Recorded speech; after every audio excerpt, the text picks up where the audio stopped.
dertlerini aytıvam, yanımda sen bulmuşsun. O dünyaya gitvalam.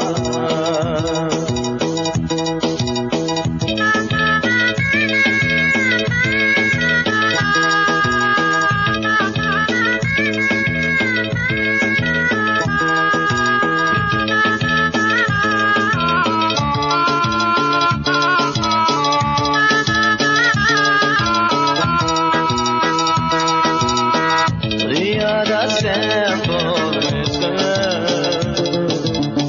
alem karanlık ama. Dünyada sen bulmuşsun, alem karanlık ama. Gelgin söygen, can söygen, dertlerini aytıvam. Gelgin söygen, can söygen, dertlerini aytıvam. Yanımda sen bulmuşsun, bu dünyadaki dualar.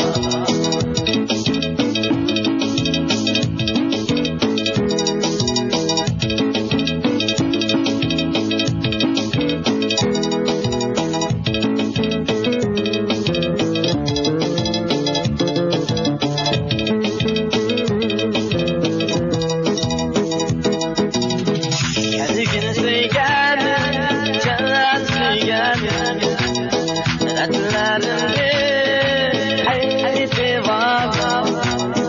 Gelgin söygen, can söygen, dertlerini aytıvam.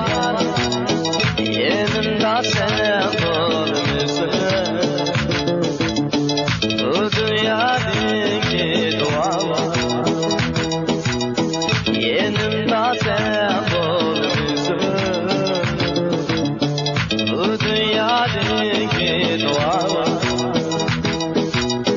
Bu dünyadaki dualar.